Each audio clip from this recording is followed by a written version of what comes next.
زبان مازندرانی بگم که اونا متوجه شن که ما الان دشت دنیا در مال عشقن، مال مازندرانی ما.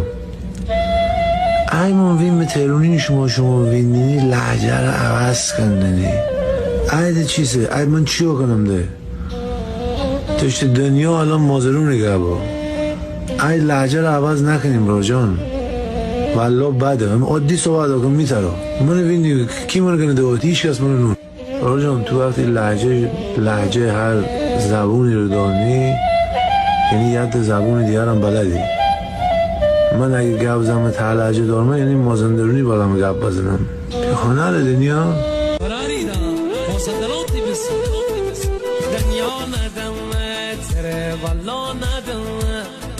دنیا ندمه تره والا ندمه براری دارمه که به دنیا ندمه